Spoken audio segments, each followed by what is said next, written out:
Madame, monsieur, bonsoir et bienvenue. Tout de suite, l'actualité de ce vendredi 28 novembre. Nous commençons avec le Sahara occidental où se tient à Paris les travaux de la 49e conférence de Le Coco. Lors de cette ouverture, le Premier ministre sahraoui a appelé les pays européens à revoir et rectifier leur position. Dans un autre registre, en Algérie, se tient la conférence africaine sur la production locale de médicaments. Cette rencontre a abouti à l'adoption de la déclaration d'Alger et l'Algérie a également signé plusieurs mémorandums d'entente avec le Sénégal et la Tanzanie, marquant une avancée importante dans la coopération régionale en matière de santé.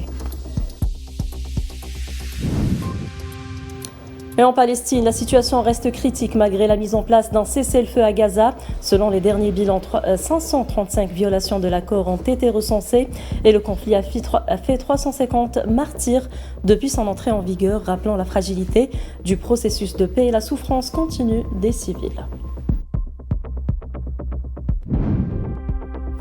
Enfin, en Syrie, les tensions se poursuivent dans le sud du pays où au moins 13 personnes ont été tuées dans une attaque attribuée à l'armée israélienne, aggravant la crise humanitaire et sécuritaire dans la région.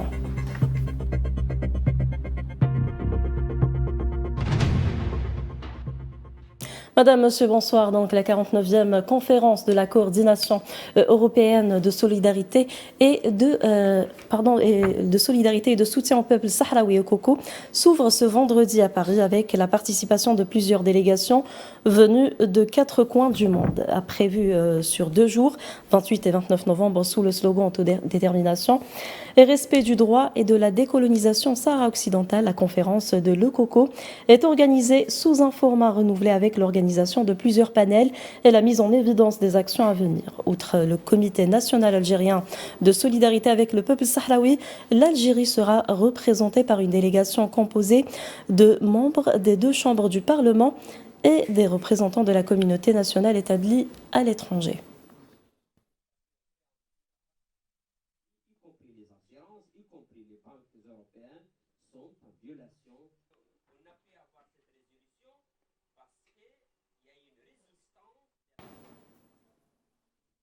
La 49e édition de la conférence européenne pour le soutien et la solidarité s'est donc ouverte aujourd'hui à Paris, une conférence d'une dimension particulière.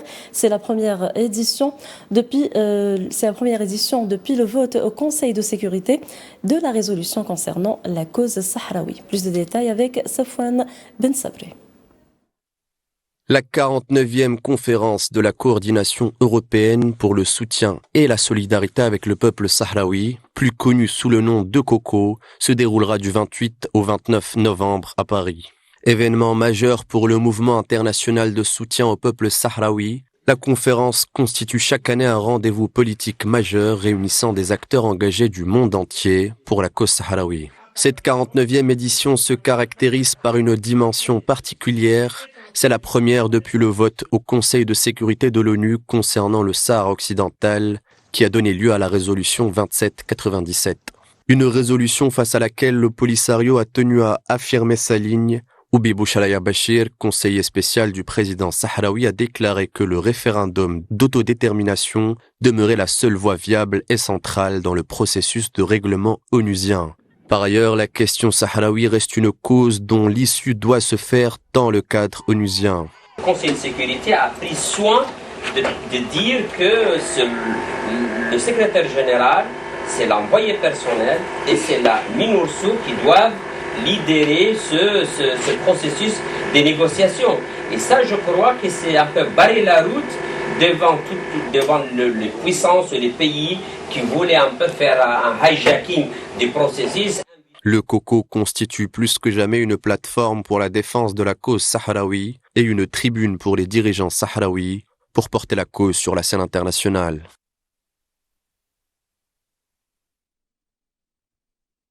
Notre envoyé spécial à Paris, Soundous Brahimi, revient sur cette première journée du 49e Coco. L'Europe reporters et pendant notre live de tout à l'heure, quelques agents de sécurité de l'Assemblée nationale sont venus pour nous interrompre en plein direct. Donc c'était vraiment une intervention très honteuse pour un pays qui se dit un pays de droits de l'homme et un pays qui adule ce qu'on appelle la liberté d'expression. Eh bien, donc on revient sur notre sujet phare. Cette journée a été très très fructueuse en termes de solidarité avec le peuple sahraoui. Il y a eu tout d'abord cette conférence de presse animée par le Premier ministre sahraoui ce matin, une conférence de presse animée principalement pour la presse française qui connaît très très peu la politique sahraoui et la situation du peuple sahraoui colonisé. Donc le Premier ministre s'est longuement adressé à cette presse en leur disant qu'il fallait absolument dénoncer l'acte barbare des autorités marocaines qui colonisent le peuple sahraoui. Et donc il y a eu aussi plusieurs points qui ont été évoqués, notamment cette loi ou bien cette résolution des Nations Unies ratifiée dernièrement par les Nations Unies. Et le Premier ministre s'est longuement aussi exprimé sur la volonté du Front populaire Polisario, le seul représentant du peuple sahraoui, à aller de l'avant et à entamer des négociations directes avec les autorités marocaines sous l'égide des Nations Unies. Après cette conférence de presse, il y a eu donc cette session interparlementaire ici au Palais Bourbon à Paris, dans le siège de l'Assemblée nationale, où il y a eu la participation de plusieurs députés français et d'autres députés venus de toute l'Europe et aussi plusieurs activistes qui œuvrent pour la solidarité avec le peuple sahraoui.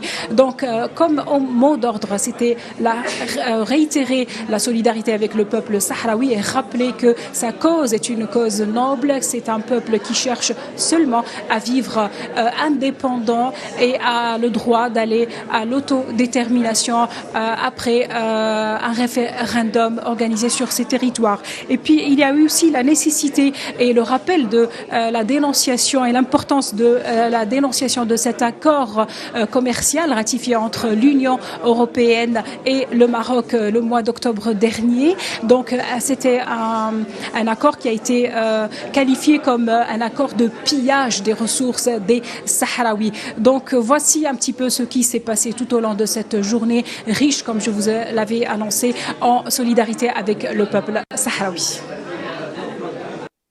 Et dans une déclaration à L24 News, le Premier ministre sahraoui, Bouchraya Hamoudi Beyoun, a souligné que la déclaration finale de la réunion de la coordination européenne de solidarité et de soutien au peuple sahraoui devrait appeler les pays européens et les principales parties prenantes à prendre des positions claires sur la question sahraoui. Il a également exprimé la volonté du Front Polisario d'entamer des négociations sérieuses avec la garantie du droit du peuple sahraoui à l'autodétermination conformément aux résolutions des Nations Unies.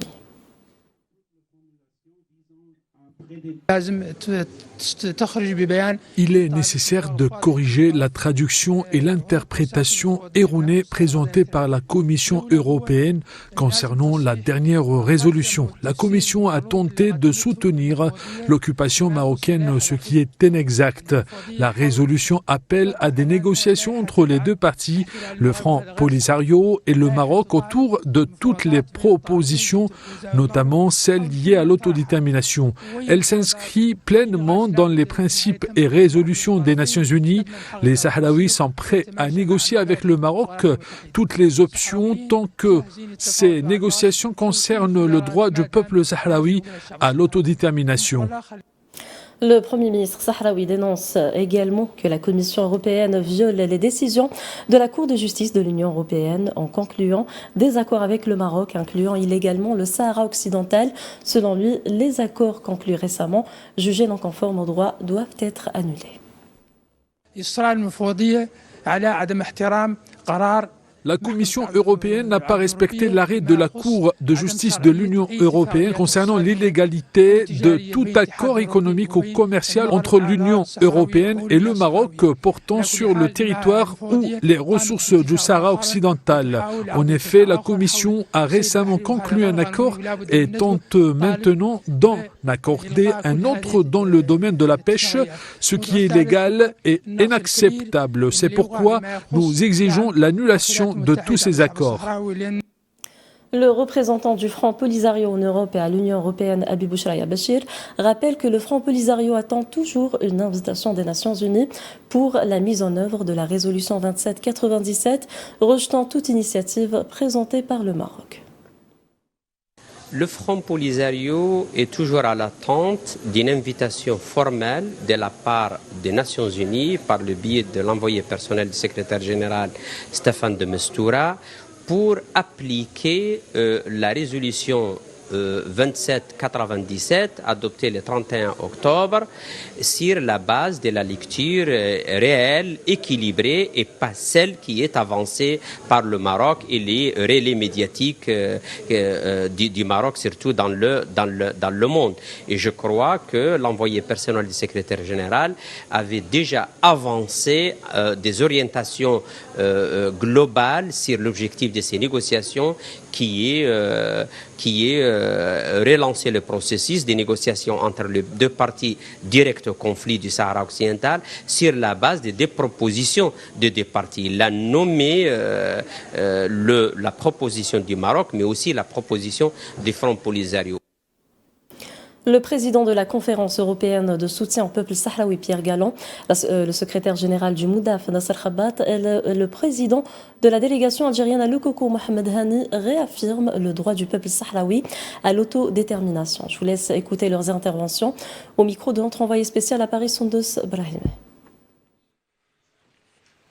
Un contexte tout à fait exceptionnel dans la mesure où on assiste dans le monde à une espèce de dérive de tout ce qui était construit petit à petit et par le peuple ouvrier et par les juristes pour faire en sorte que notre coexistence internationale puisse se faire dans le respect des règles du droit international et du droit humanitaire. Or, tout s'effrite parce que tout d'un coup, on est face à un pouvoir exécutif, que ce soit aux États-Unis, mais même en Europe, où, au lieu de procéder de manière démocratique, en respectant les instances légales, c'est-à-dire les parlements, en respectant les cours et les cours de droit international, on puisse se retrouver tout d'un coup démunis parce que ces gens pensent qu'ils ont le pouvoir et qu'ils peuvent tout décider par simplement des décisions unilatérales en fonction de leurs intérêts propres. Et c'est ainsi que tout d'un coup, M. Trump décide que le Sahara occidental est marocain parce que ça lui fait un business en plus. Il peut aller chercher et piller le Sahara occidental. C'est du néocolonialisme auquel on assiste. Et donc nous sommes là pour dénoncer ces choses-là, alors que les cours de justice, qu'il s'agisse maintenant de la Cour des Nations Unies, de la Cour européenne, de la Cour internationale, la CIJ, la Cour africaine même, toutes sont extrêmement précises sur le droit des peuples à disposer d'eux-mêmes et de leurs ressources naturelles, leur droit à l'autodétermination et le droit de pouvoir coexister dans une société des nations qui se respectent mutuellement. Effectivement, depuis cette pièce symboliquement haute qui est l'Assemblée nationale, les hommes et les femmes épris de justice ont une fois de plus traduit leur volonté à plus de justice sur cette dernière colonie, je vous le rappelle, en Afrique, selon les termes et le droit onusien, qui laisse apparaître qu'une fois de plus, là où le droit est violé, c'est l'insécurité, c'est la déstabilisation. Et je crois que l'Algérie, de par ses principes fondamentaux, et depuis sa révolution du 1er novembre 1954, a toujours été prise de justice et a toujours laissé ce droit fondamental qui est le droit des peuples à disposer d'eux-mêmes. Et je crois qu'aujourd'hui, plus que jamais, nous devons, avec force et conviction, la société civile, mais aussi les parlementaires, les hommes de justice, crier au scandale de cette agonie du peuple sahraoui qui aujourd'hui est dans la demande la plus légitime du peuple à disposer de lui-même. Et je crois que l'Algérie, forte de ce principe, a toujours été constante. Aujourd'hui, elle est partie intégrante, mais partie surtout, elle témoigne de ce que l'injustice crée dans une colonie. Et je crois que cette conviction nous ramène à l'évidence que le peuple sahraoui doit pouvoir en 2025 retrouver le chemin de sa liberté, de son choix et finalement d'une justice équitable dans cette région du monde. Bonjour, alors il est très important déjà le choix du lieu, car tout le monde connaît la dernière position française, donc le changement radical au détriment du peuple sahraoui, un peuple qui demande le droit à son choix, à son avenir, à l'autodétermination. Bien évidemment, il y a l'histoire de la dernière résolution où Paris a une part de responsabilité très importante. Alors lors de cette journée, nous avons parlé de la responsabilité historique des deux capitales, donc Paris et Madrid, et bien évidemment de la spoliation des richesses du peuple sahraoui. Tel que je l'ai dit lors de mon intervention, c'est qu'il est temps aujourd'hui de s'adresser aux propriétaires terriens, donc le peuple sahraoui, et non pas à l'occupant marocain qui aujourd'hui profite de ces richesses au détriment de toutes les décisions de justice internationale. Une délégation du groupe parlementaire d'amitié et de fraternité Algérie-Sahara occidentale de l'Assemblée populaire nationale participe aux festivités marquant le 50e anniversaire de la création du Conseil national sahraoui, prévu le 29 novembre courant dans les camps des réfugiés sahraouis.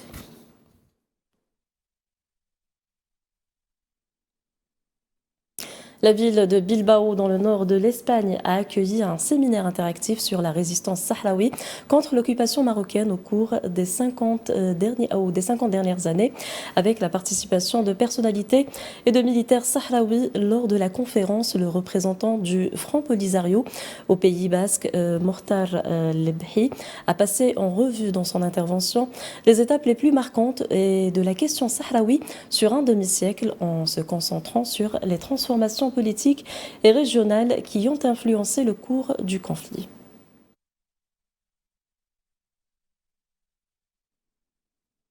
Les participants à la conférence ministérielle africaine sur la production locale de médicaments et de technologies de la santé ont adopté aujourd'hui la déclaration d'Alger qui constitue une plateforme commune pour renforcer la souveraineté sanitaire du continent à travers l'unification des efforts visant à développer l'industrie pharmaceutique africaine et à réduire la dépendance de l'importation. La déclaration d'Alger comprend des engagements pratiques relatifs à l'encouragement de la fabrication locale, au transfert de technologies, au renforcement des capacités réglementaires et à la facilitation des partenariats entre les pays africains dans le domaine des médicaments, des vaccins et autres technologies de la santé, et même de cristalliser une vision unifiée pour la réalisation de la sécurité sanitaire sur le continent.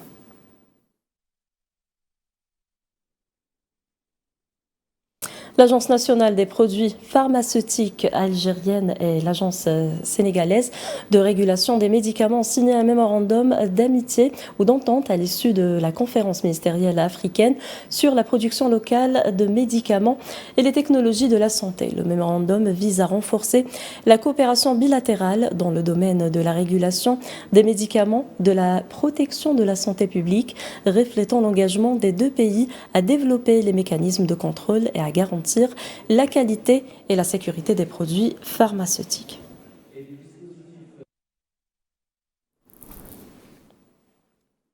Et à l'issue de la conférence ministérielle africaine sur la production locale de médicaments et les technologies de la santé, le ministre de la Santé mozambicain de la Santé a qualifié l'Algérie de partenaire fiable dans le domaine de la santé.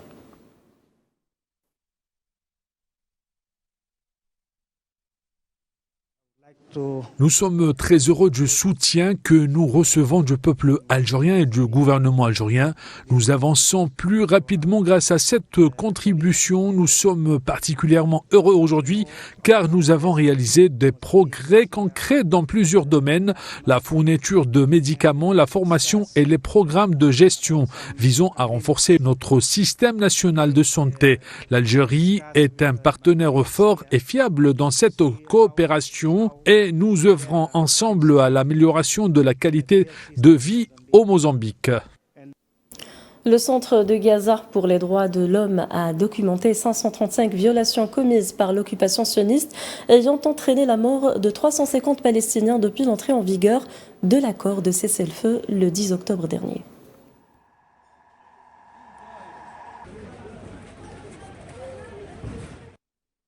Amnesty International a affirmé que le génocide perpétré par l'entité sioniste dans la bande de Gaza ne s'est jamais arrêté, soulignant que la communauté internationale ne doit pas se laisser tromper par les apparences d'un cessez-le-feu.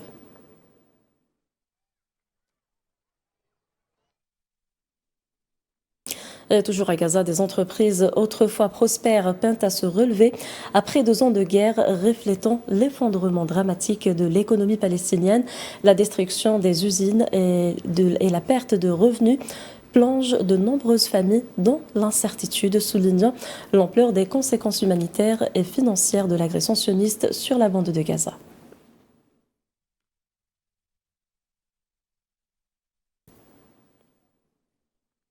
De fortes pluies ont inondé les tentes des déplacés palestiniens à Gaza, exacerbant une crise humanitaire déjà dévastée par l'agression sioniste.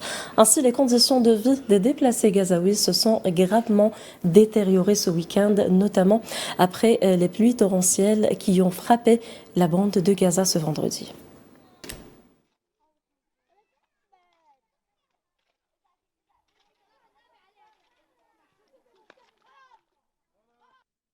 En Cisjordanie occupée, les déplacements de Palestiniens ne cessent de se multiplier, ainsi que les violations du droit international. Plus de 32 000 Palestiniens ont été déplacés par l'entité sioniste dans les camps de réfugiés du nord de la Cisjordanie occupée, et selon l'Agence des Nations Unies pour les réfugiés palestiniens, UNRWA.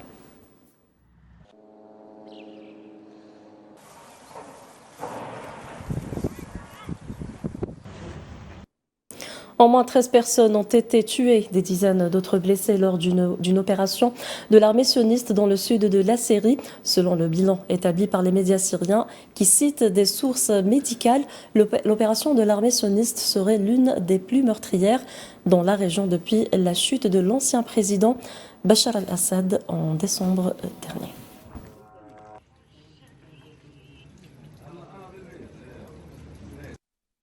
Et suite à cette agression sioniste dans le sud de la Syrie, l'hôpital de Damas a reçu plusieurs dizaines de blessés.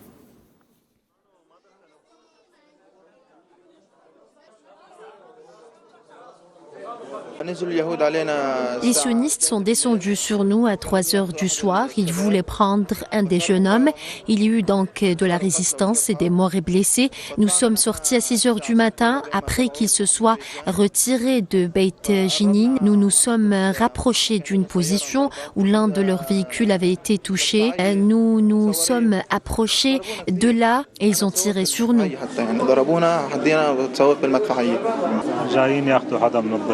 Sont venus chercher quelqu'un du village il y a quelque temps.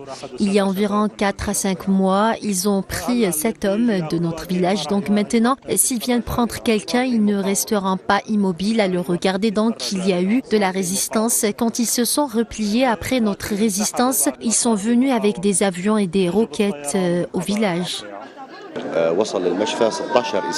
L'hôpital a reçu 16 blessés, 5 personnes de la même famille. Elles sont arrivées mortes, elles sont arrivées récemment. Nous avons 11 blessés arrivés en avance. L'une d'elles est une femme arrivée décédée. Nous avons 2 blessures critiques actuellement en salle d'opération. Direction à présent l'Italie à Rome, où des milliers de personnes ont participé à une manifestation nationale appelant à une plus grande pression sur le gouvernement pour qu'il adopte une position plus ferme contre l'entité sioniste.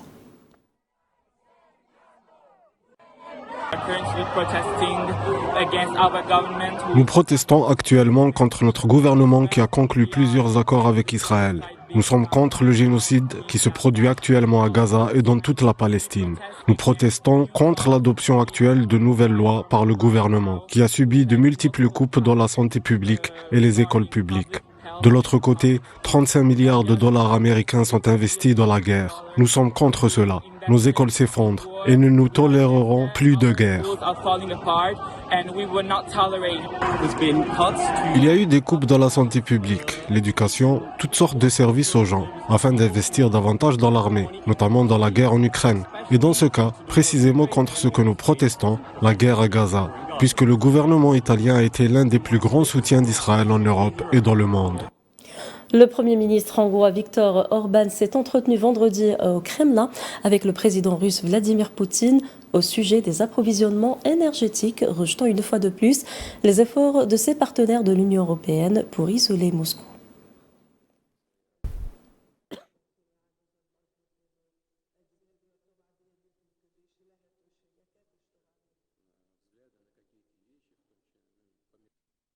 Au moins 94 morts et 279 disparus ont été enregistrés dans le pire incendie survenu depuis des décennies à Hong Kong. L'incendie qui s'est déclenché dans le complexe résidentiel Wong Fu, cour qui comporte plusieurs immeubles pour près de 2000 appartements, était largement contenu peu après l'aube vendredi. Et la police a arrêté 3 hommes employés par l'entreprise de maintenance du complexe immobilier soupçonnés d'homicide involontaire à la suite de l'incendie.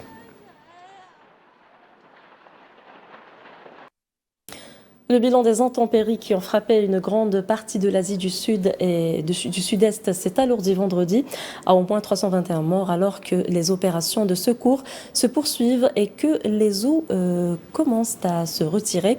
Certaines régions d'Indonésie, de Malaisie et de Thaïlande subissent depuis une semaine des pluies torrentielles provoquées par le passage d'un cyclone. Et sur l'île de Sumatra, en Indonésie, 84 personnes ont été confirmées mortes vendredi, bien que la pluie ait cessé.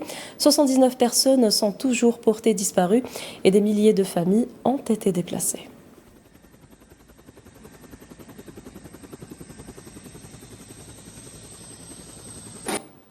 C'est la fin de ce journal. Merci de l'avoir suivi. Sur ce, excellente soirée.